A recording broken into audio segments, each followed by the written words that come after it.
Bonjour à toutes et à tous, bienvenue dans ce nouveau numéro de Ski Mag. La pandémie liée au Covid-19 aura marqué l'année 2020. Nous reviendrons sur les mesures prises pour y faire face à Saint-Quentin-en-Yvelines. Malgré tout, d'autres chantiers ont été amorcés ou se sont poursuivis, notamment dans le domaine de l'emploi et des apprentissages, mais aussi dans le secteur de l'agriculture et de l'écologie. Enfin, nous ferons un point sur les chantiers en cours pour la mobilité. On fait le point sur l'année 2020. C'est parti!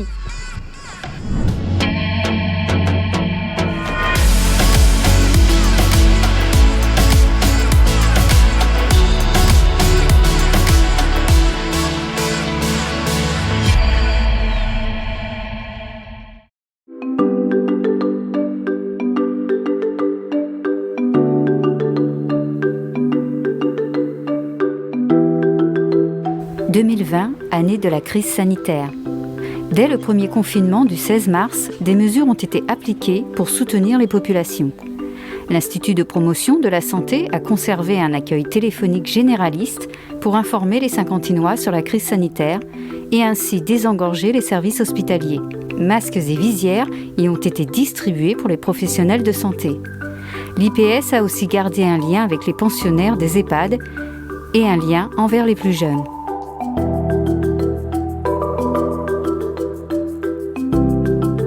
Pour les tests, 2 centres ont été mis en place.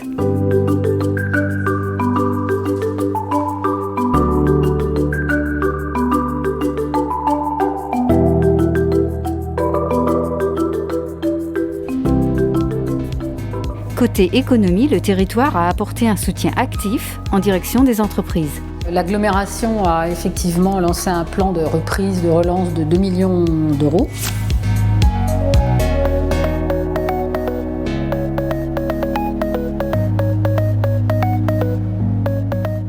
Avec plusieurs leviers. D'abord, nous avons exonéré de loyers et redevances tous ceux qui pouvaient dépendre de nos bâtiments publics. Et puis, Saint-Quentin a largement participé au déploiement du fonds résilience qui a été lancé par la région. Et donc, Saint-Quentin a apporté également une somme non négligeable pour aider, je dirais, au déploiement des prêts. Guide de relance explicatif, soutien téléphonique, aide aux créateurs de projets au sein de l'incubateur SkiCube, testing au vélodrome pour les salariés. En septembre dernier, l'agglomération avait mis en place 3 jours de testing à la demande des entreprises. 3000 salariés étaient venus se faire dépister. L'agglomération a aussi maintenu les rendez-vous phares, comme le Ski Business Day en distanciel.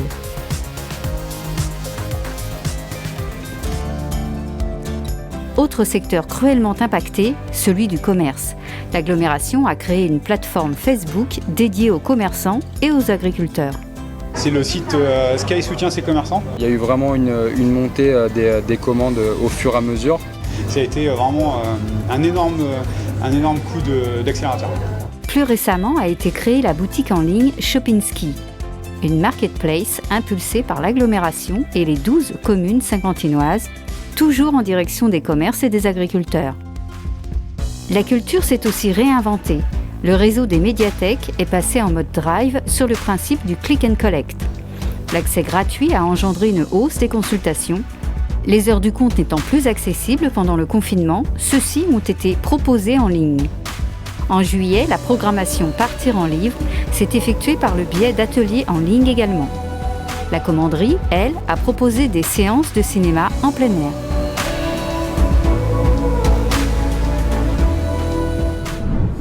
Autre préoccupation, l'emploi et la formation. Certains grands rendez-vous ont pu se tenir avant le confinement de mars. D'autres actions ont ensuite été impulsées pour soutenir l'insertion professionnelle.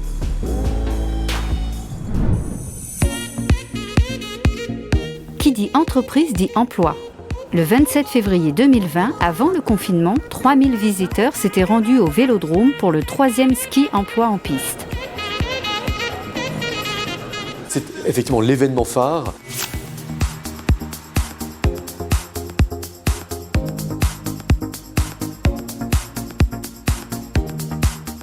On a près de 1000 entreprises présentes, on a près de 3000 offres d'emploi, on a un public très large.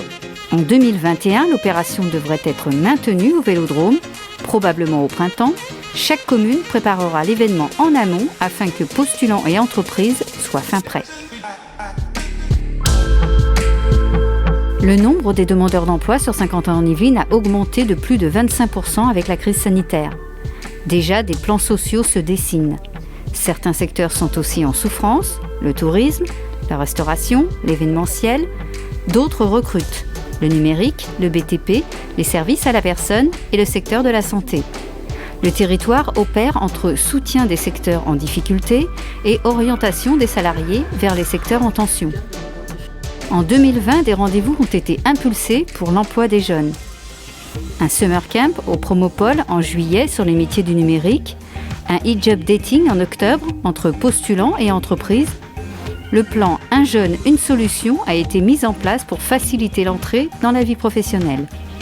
100 000 missions de services civiques proposées, accompagnement de 200 000 jeunes vers les métiers d'avenir, 300 000 parcours d'insertion sur mesure pour les jeunes éloignés de l'emploi. L'agglomération soutient aussi les filières de l'alternance. Il existe plein de dispositifs pour, je vous dis, les apprentis, pour les jeunes, sur les baisses de charges. Donc à nous, l'agglomération, de les relayer auprès des entreprises. Et pour initier au numérique dès le plus jeune âge, un fonds de concours dédié de plus de 7 millions d'euros a vu le jour. Le plan de déploiement du numérique scolaire concerne 28 000 élèves de 204 écoles maternelles et élémentaires. En parallèle, le campus numérique créé en 2017 poursuit son développement. De nouvelles sessions se sont ouvertes en 2020, développement, multimédia et marketing digital, Internet des objets, réseau et sécurité. Autre point pour la formation Made in Saint-Quentin, l'excellence de l'université Paris-Saclay, classée au 14e rang mondial du classement de Shanghai. La crise sanitaire a permis d'accélérer certains chantiers déjà en cours. Les Saint-Quentinois se sont tournés vers les circuits courts et ont découvert des agriculteurs au plus près de chez eux. La préservation de la nature est aussi devenue une priorité.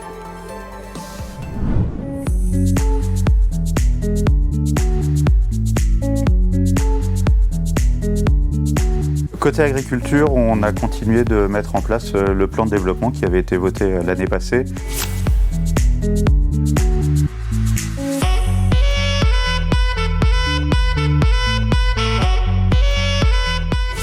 Un plan de développement qui est sur plusieurs objectifs, un objectif de pérennisation de l'agriculture existante, de sa diversification et de son développement, et puis aussi un développement de la diffusion pour l'alimentation locale, c'est-à-dire du développement des circuits courts. Le territoire a travaillé sur le foncier pour que les agriculteurs conservent un accès à la terre. Les baux précaires sont ainsi devenus des baux ruraux. Des subventions ont été allouées aux agriculteurs pour les aider à diversifier les cultures. Soutien aussi pour l'ouverture de magasins fermiers. Le premier confinement a permis de faire se rencontrer agriculteurs locaux et consommateurs. Huile de colza sur Manille-les-Hameaux, viande à Maurepas, fruits à Villepreux. Il y a une diversification aujourd'hui qui est impressionnante et qu'on retrouve soit dans des magasins locaux, soit dans les AMAP, qui sont aussi fortement développés sur Saint-Quentin-en-Yvelines, ou bien sur des épiceries participatives. Peut-être que beaucoup de gens n'imaginaient pas que sur Saint-Quentin-en-Yvelines directement et juste aux abords, on avait la capacité finalement de se nourrir. À Manille-les-Hameaux, à la ferme Bulloyer, est né un projet de ferme-école Graines d'avenir. Production locale et formation de jeunes à l'agriculture et à la diffusion des produits locaux. La première rentrée est prévue pour octobre 2021, un projet qui allie formation et emploi non délocalisables. Consommer local, mais aussi retrouver la biodiversité dans la ville pour faire face au réchauffement climatique, c'est aussi le défi de Saint-Quentin-en-Yvelines. Sur les espaces verts, c'est une poursuite cette année de la gestion différenciée, des coupes différentes et un entretien différent qui permet de redonner de la vie à la nature, de laisser pousser la nature tout simplement.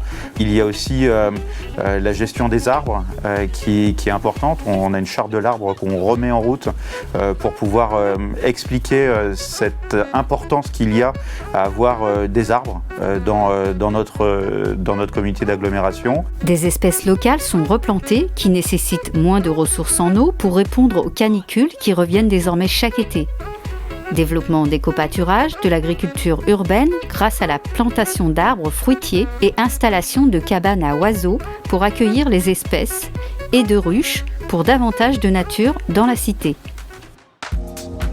D'autres innovations écologiques ont été impulsées, une plateforme solaire de dépollution sur le bassin de Val-Fleury à Coignières et la mise en place d'un éclairage autonome à Voisins-le-Bretonneux.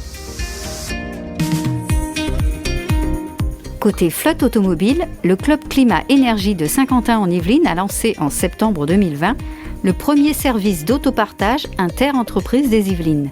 L'opération SkiShare permet de mutualiser les véhicules et de limiter les émissions de polluants en choisissant des voitures plus propres, hybrides ou électriques. Autre priorité, la réduction des déchets.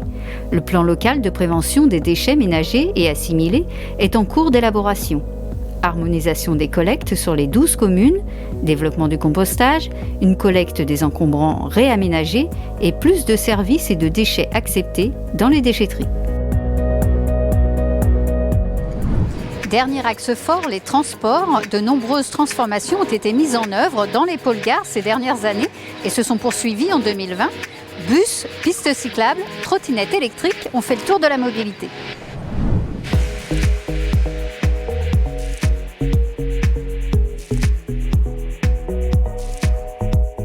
Aujourd'hui, il y a plusieurs projets qui seront portés par l'agglomération de Saint-Quentin et notamment des projets qui étaient déjà dans les tuyaux et des nouveaux projets.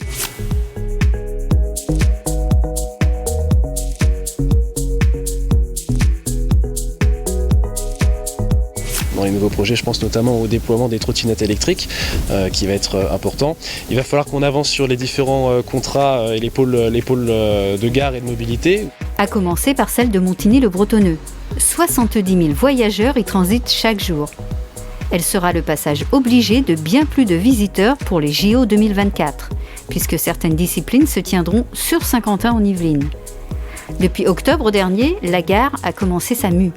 Travaux de mise en accessibilité pour les personnes à mobilité réduite, modernisation des accès, mais pas seulement.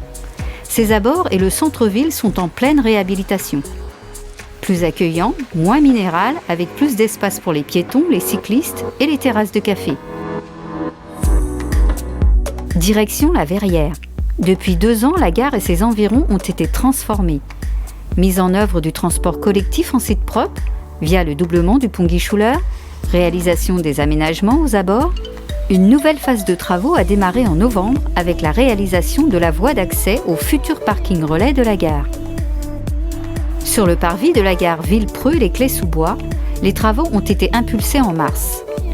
Avec un parking agrandi, végétalisé, comportant des bancs publics, davantage de places réservées aux piétons et un accès plus facile à la circulation des transports en commun. Qui dit transport en commun dit réseau de bus. Celui-ci a été renforcé, des courses ont été augmentées, un bus articulé a été mis à la disposition des élèves du lycée de Villarroy. D'autres lignes ont vu leur parcours étendu, modifié. 8 nouvelles lignes sont accessibles aux personnes à mobilité réduite depuis septembre.